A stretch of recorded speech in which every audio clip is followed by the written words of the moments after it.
Today I'm going to paint a woman in the clouds using sand.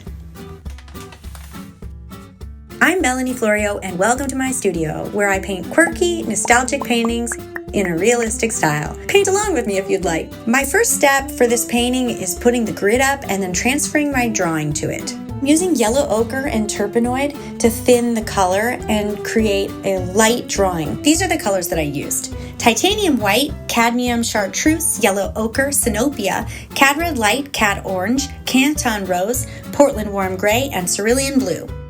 And this painting has a very warm palette. The reds have more yellow in them, and the blues do also. So I'm starting off with cad red light mixed with some sinopia, and I'm putting in the darkest shapes in the dress.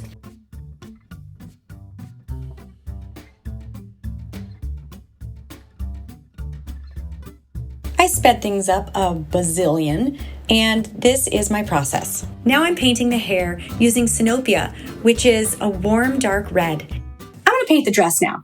In my original reference, the dress was actually green. Here is the gorgeous dress that I got on Etsy. Isn't it beautiful? But the green was just not right for the clouds. I needed a complementary color to the sky. Blue sky, so orange was the color for me for this dress. That's the fun thing about painting. You can change whatever. You paint what you want to see. And in this case, I really wanted to see a pop of orange. After I got the basic shapes on, I went in and cleaned my brush thoroughly, then dried it with a paper towel. The way that I blend is I just go lightly back and forth. I sort of tickle the surface of the paint until it smears together in a way that I like. The next step is to create the sky color. I'm using cerulean blue and radiant turquoise and adding a touch of alizarin crimson into the cloud colors. Now I'm going to paint the sky and clouds. I'm going to use this powerhouse of a brush, which is, I think it's a synthetic haired brush that I bought at a hardware store. I think it's actually to paint edges of molding. I love this brush because it can cover a large area very quickly. It also has lasted me a long time. When I was done with the clouds, I went on to paint the teddy bear using chartreuse yellow, and I mixed the dress color in with the shadows so that it would feel like it's a part of the environment. Now I'm painting the shadow shapes of the face, the neck, and the arm. Once all the basic shapes of the face are in, I can start adding the details. Let's take a minute to appreciate this awesome wig. I'm sort of obsessed with it. So if you see my paintings and everyone has this hairstyle, that's why. This is a self-portrait that I made, and I was just feeling like I wanted to wear it, so I did. Here's a painting behind me, and my gorgeous model is also wearing my wig. Isn't it fantastic? And this technique is a little technique I like to call sloppy painting. I just kind of try to, as carelessly as possible, glob on the paint and in sort of random patterns, put it up there. I don't even want it to blend too much in. I just like how it lays right on top of the dry paint underneath. Really like how this purplish pink is looking on the bottom layer of the clouds. And now I'm going to add a touch more orange into the clouds. The reason is because the dress is orange and I want it to be related to the atmosphere. So I want to have a little bit of that dress color in the rest of the atmosphere so she doesn't feel alien to her environment. And on that same note, I'm going to add the blue from the sky into her dress on the left-hand side. So I'm actually using almost the same color, and I'm going to create reflected color on this arm. I'm also, towards the end, going to pop some greens just so she's not blending in with the background too much. She's a part of the environment, but she's also got her own thing going on with this crazy green that I decided to add. And then the orange right next to the green starts looking a little bit muted, a little bit more ochre, because it's actually got that green mixed in with the orange. And now I'm going in with the pleats of the dress, just creating some structure by adding the light value into the pleats.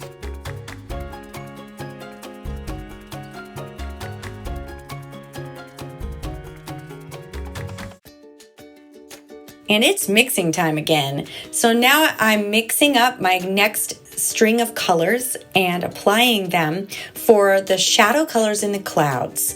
I'm using some pinks and some oranges as well as the purples.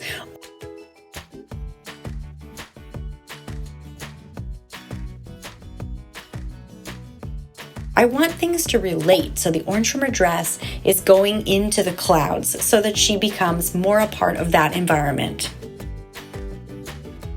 And finishing it off by softening some edges with a rag.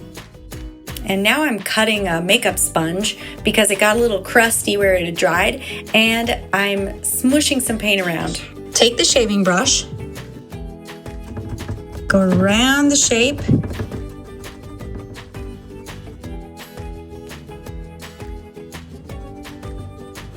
maintain that soft cloud.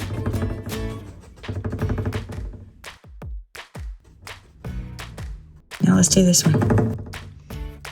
Dab, dab, dab, dab, dab. So I'm putting more pressure on the edge side of the brush. I've been told before that a brush stroke should have a beginning and an end, and that they shouldn't be in the same spot. But, exception to the rule, it works really, really well for a lot of things. Bob Ross used it with happy little trees, and I'm painting some happy little clouds right here. Now, what comes forward? This edge is right back in space. Hard edges come forward, and soft edges go back in space.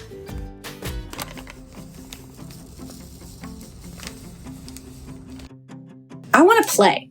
So I'm going to use this white craft sand that I got. Actually, I think it's kind of clear. I mean, it's kind of white. And I've used this Italian wax medium before. This is like lovely. It does thicken the paint. So this way I can create juicy brushwork with these clouds, but also have this element of grit that I'm looking for.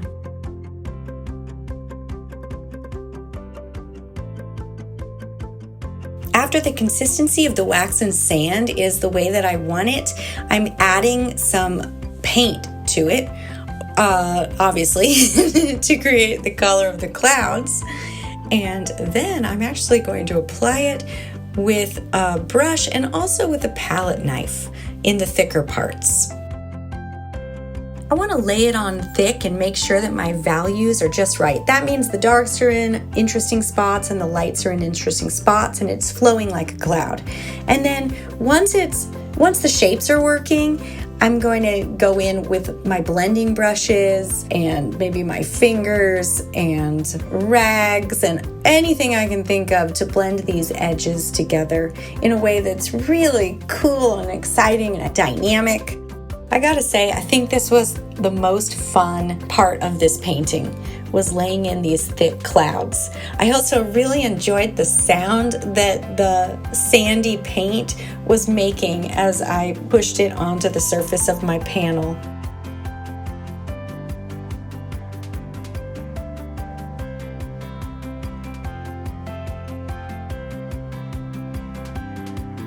These 99-cent store makeup sponges are at it again. They are such amazing tools for creating puffy clouds. I was thrilled with how this worked. I mean, the shape is already there. The back side is this big round shape, and then you've got this smaller shape. You can switch it up, smush the paint around. It creates soft edges and maintains that cloud shape. It was really giving a great effect, and I totally recommend it. And what the makeup sponge can't handle, my sable brush comes in to save the day. I was a little bit nervous to get sand in my beautiful brush, but it's all good. It came out, no problem, no damage to the brush, so whew, very, very relieved. Sable brushes are a more traditional blending tool, and the trick is to keep them dry. So every couple of brush strokes, you'll see me take the brush back, and that's where I'm rubbing it with a paper towel to keep it dry. Once it's nice and dry, I can go back in and tickle the surface in between two colors to blend them. Once my sable brush does get too wet to blend things, then I just start painting with it, and it's lovely for that too.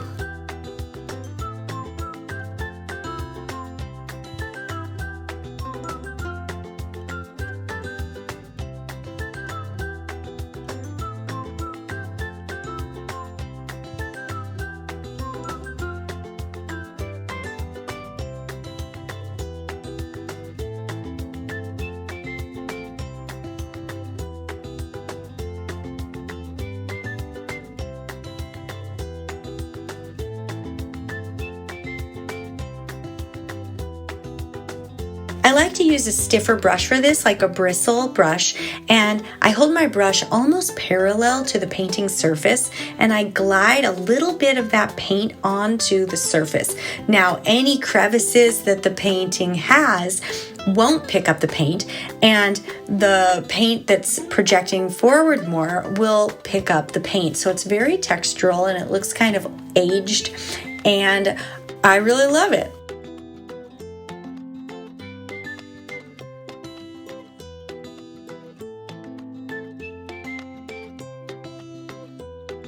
And then I realized the nose was in the wrong spot, and so I had to change those nostrils and just sort of tweaking the face and correcting a few little shapes here and there. I'm using my nail polish brush right now that I got on Amazon, and it's a good little find. Just going in and getting those shapes exactly how I want them. This was probably the third time that I had repainted that face because that foreshortening was giving me a very hard time.